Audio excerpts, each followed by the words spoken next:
మీ business ఏదైనా మీ ఊర్లో promotion చేయాలంటే అది సుమన్ టీవీతోనే సాధ్యం. ఇప్పుడే సంప్రదించండి.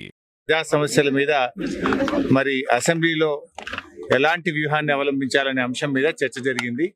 మరి శాసనసభలో ఈరోజు శాసన మండలిలో శాసనసభలో బీఆర్ఎస్ పార్టీ యొక్క వ్యూహాన్ని దిశ నిర్దేశాన్ని కేసీఆర్ గారు చేయడం జరిగింది. ముఖ్యంగా ఈరోజు 6 గ్యారంటీల అమలు మొదటి శాసనసభలో చట్టబద్ధత తెస్తామని కాంగ్రెస్ మాట తప్పిన దాని మీద పట్టుబట్టాలని శాసనసభలో చర్చించాలని మరి నిర్ణయించుకోవడం జరిగింది.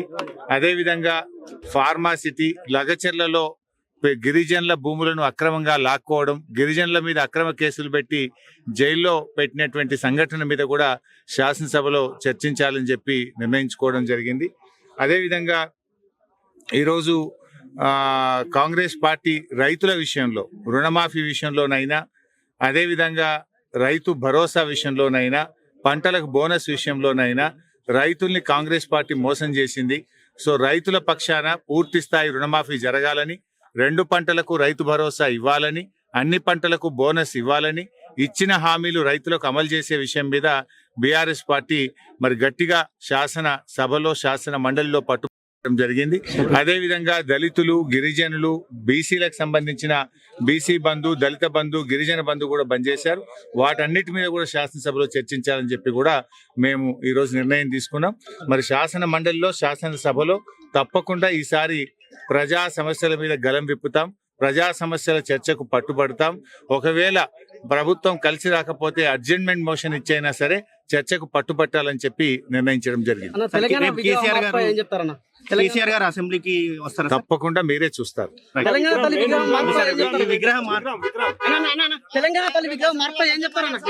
మోదాలి గారు సార్ రేపు కేసీఆర్ గారు వస్తున్నారా? ఎట్లా ఎదుర్కోబోతున్నారు కాంగ్రెస్ ని? తెలంగాణ తల్లి విగ్రహం మార్చాల్సిన అవసరం ఉందా? మీ అభిప్రాయం ఏంటి? ఈ కాంగ్రెస్ పార్టీ ఏముంది, మొత్తం మోసం చేస్తున్నారు తెలంగాణలో. ఇది మంచి ఉంది. మా తెలంగాణ తల్లి అంటే తెలంగాణ తల్లి ఉంది, సపరేట్ అవుతుంది. ఇక పార్టీ వైజ్ అవుతుంది. ఇది చేస్తే రాంగ్ ఉంది. టోటల్లీ ఖండన చేస్తున్నాను. రేవంత్ రెడ్డి గారు అంటే ఎవ్రీ పని ఉల్టా చేస్తున్నారు. ఏం చేస్తే కేసీఆర్ గారు హాజరయ్యే అవకాశం ఎలా ఉంది? తప్పకుండా ఫ్యూచర్ మంచి వస్తుంది. పబ్లిక్ లో చాలా అవేర్నెస్ వచ్చింది. పబ్లిక్ ఇప్పుడు చాలా పరేషాన్ ఉన్నారు. ఏ స్కీమ్ లో అంటే ఇంప్లిమెంట్ చేయలేదు. మొత్తం 420 అది ప్రామిస్ ఇచ్చారు, 7 గ్యారంటీ ఇచ్చారు, ఒక్కటి సపోర్ట్ చేయలేదు. మీరు ఎన్ని మార్కులు ఇస్తారు కాంగ్రెస్ గవర్నమెంట్ కి 1 year లో? అది మార్క్స్ ఇస్తే అంటే 0 మార్క్స్ ఇస్తారు. 0 marks sir. Thank you sir, thank you very much. అంతే కదా, ఏదైనా కూడా ఇప్పుడు అసెంబ్లీలో ప్రతిపక్షంగా ప్రజా సమస్యల మీద మాట్లాడడానికి కేసీఆర్ అసెంబ్లీకి ఈసారి వచ్చే అవకాశం ఉందా? వస్తారు, తప్పకుండా వస్తాయి. విగ్రహం మీద విగ్రహం మీద ఏంటి? విగ్రహం తెలంగాణ విగ్రహం మీరు చూస్తారు కదా, మాట్లాడుకుంటారు. శాసన మండలిలో వినిపించడం జరుగుతుంది. తెలంగాణ తల్లి విగ్రహం మీద మేడం అప్డేట్ అంటే అనవసరంగా అర్ధాంతంగా మార్చాల్సిన అవసరం ఉందా? మీరు ఏమంటారు దాన్ని? అది తప్పని ఫస్ట్ నుంచి కూడా మేము వ్యతిరేకిస్తూనే ఉన్నాం కదా. ఎందుకంటే తెలంగాణ ఉద్యమం నాటి నుంచి కూడా మరి ఒక విగ్రహాన్ని మనం ఏర్పాటు చేసుకొని ఒక దేవతగా, తెలంగాణ తల్లి దేవతగా కొలుస్తా ఉన్నాం. కానీ దాని రూపురేపలు మార్చుతున్నాము అంటే అది చాలా మంది కూడా అపోజ్ చేస్తా ఉన్నారు. కేసీఆర్ గారు హాజరయ్యే అవకాశం ఉందా? నమస్తే అండి. విగ్రహం మీద ఏం చెప్తారని? ఏం జరిగింది విగ్రహం మీద? ఏమన్నా విగ్రహం అంతా మార్పులు చేసినారు కదా, విగ్రహం మీద ఏం చేయాలనుకుంటున్నారు? అంటే ఆ విగ్రహం ఒక చారిత్రక సందర్భంలో వచ్చింది. ఆ చారిత్రక సందర్భం ఏమిటి, ఆ ఆవశ్యకత ఏమిటి అనేది దాని చాలా మార్పులు చేశారు కదా, అది ఎలా చెప్పిండ్రు. తెలంగాణ ఆకాంక్షలకు అనుగుణంగా ఆ చారిత్రక పరిస్థితి మీద ఏ అవగాహన లేకుండా ఇవాళ అనవసరమైన ఒక న్యూసెన్స్ క్రియేట్ చేయడంలో బాగా జరుగుతుంది తప్ప అదేమి అంటే నిజంగా అందరూ తెలంగాణ తల్లి గురించి మాట్లాడుతున్న రోజున ఇప్పుడున్న ముఖ్యమంత్రి మాట్లాడలేదు, గౌరవించలేదు, ఒక పూల మాల కూడా వేయలేదు, ఆయన దండ కూడా వేయలేదు. ఇప్పుడు ఆయన అన్నెసెసరీగా ఇష్యూ చేయడము. ఇప్పుడు ఇప్పటికే అన్ని మొత్తం ఊరూరా తెలంగాణ తల్లి విగ్రహాలు ఉన్నాయి. జయశంకర్ గారు ఓకే చెప్పినటువంటి ఆ విగ్రహాన్ని ఇప్పుడు అత్యవసరంగా మార్చాల్సిన అవసరం ఏమో. జయశంకర్ గారే కాదు, కోదండరామ్ గారు కూడా ఆ విగ్రహానికి బోలెడని పూలమాలలు వేశారు. కోదండరామ్ గారు పలకాల మీద ఆయన పేర్లు కూడా ఉంటాయి. ఆయన వాళ్ళ 2 మాటలు మాట్లాడుతున్నాడు. అప్పుడు ఒక రకంగా మాట్లాడాడు, ఇప్పుడు ఒక రకంగా మాట్లాడుతున్నారు. అంటే ప్రజల నుండి మీరు ఏ విధంగా ఉద్యమ అవసరంగా వచ్చింది, ఉద్యమంలో ఆ ప్రయోజనాన్ని నెరవేర్చింది, ఆ తల్లి అందరి గుండెల్లో స్థిరపడిపోయింది కనుక ఇప్పుడు ఏదో ఒక కొత్త రూపం తెచ్చి అదంతా కూడా ఒక ఏదో కేసీఆర్ మీద ఉండేటువంటి ఒక ఉక్రోషంతో చేస్తున్న పనే తప్ప దానికి శాంటిటీ లేదు. సార్ సార్ కార్యాచరణ ఏంటి సార్? కార్యాచరణ ఎలా ఉండబోతుంది సార్? ఏముంది కార్యాచరణ అసెంబ్లీలో కొట్లాడతాం. సార్ 6 గ్యారెంటీలు మీరు అసెంబ్లీలో కొట్లాడతారు సార్? అన్నింటి మీద ఖచ్చితంగా ఏదైతే దొంగ వాగ్దానాలు చేసిన వాటి మీద ఎక్కువ వాడతాం. వ్యవసాయ రంగం మీద ఏదైతే వ్యవసాయ స్థిరీకరణ చేసిన బీఆర్ఎస్ ప్రభుత్వంకి ఇవాళ తూట్లు పడిచేటట్టు ఆ కార్యాచరణకు మొత్తం కూడా పెట్టుబడి సహాయం చేయకుండా, రైతు బీమా ఇవ్వకుండా, కొనుగోలు సరిగా చేయకుండా వ్యవసాయాన్ని ఇలా సంక్షోభంలోకి నెడుతున్నారు. కాబట్టి ఆ వ్యవసాయాన్ని మళ్ళా స్థిరీకరణ దిశ తీసుకుంటేందుకు ఖచ్చితంగా ప్రజల గొంతుకై మాట్లాడతాం. వారిచ్చిన హామీలు ఏదైతే ఉన్నారో ఆ హామీల అమలు కోసం ఖచ్చితంగా అడుగుతాం. విద్యార్థులు యువజనులకు సంబంధించిన అనేక హామీలు ఇచ్చారు. 5 లక్షల భరోసా కార్డు ఇస్తా అన్నారు, 2 లక్షల ఉద్యోగాలు ఇస్తామన్నారు, ప్రతి విద్యార్థినికి ఒక స్కూటీ ఇస్తామని చెప్పేసి అన్నారు. అదేవిధంగా 25,000 డిఎస్సి వేస్తామని చెప్పిండ్రు. అన్ని మాటలు కూడా నీటి మూటలైనాయి కాబట్టి దాని మీద కూడా ఖచ్చితంగా నిలదీస్తాం. అదేవిధంగా ఫార్మాసిటీ అనేది 17,000 ఎకరాలకు ఆల్రెడీ తీసుకొని పెడితే దాని మొత్తం రియల్ ఎస్టేట్ గా వాళ్ళ అన్నదమ్ములకు వంచుకొని ఎక్కడైతే వాళ్ళ గ్రామాల్లో ఉండే గిరిజనులై, దళితులై, బహుజనుల భూములన్నీ కూడా ఆక్యుపై చేసుకొని మొత్తం కూడా వాటిని బలవంతంగా వాళ్ళందరినీ ఎల్లగొట్టి అక్కడ ఫార్మా విలేలు పెట్టాలని చెప్పేసి ఒక దుష్ట ప్రయత్నం చేస్తున్నారు. దాన్ని కూడా ఖచ్చితంగా నిగదిస్తాం. అదేవిధంగా దళిత బంధుకు సంబంధించి 10 లక్షల నుంచి 12 లక్షలు ఇస్తామని, 10 లక్షల్లో ఇప్పటికే మేము 5 లక్షలు ఇచ్చుంటే హుజురాబాద్ నియోజకవర్గం లాంటి చోట్ల 18,500 మందికి ఇస్తే 2వ విడత రిలీజ్ చేయకుండా ఇవాళ మా ఎమ్మెల్యేలను ఇబ్బంది పెడతా ఉన్నారు.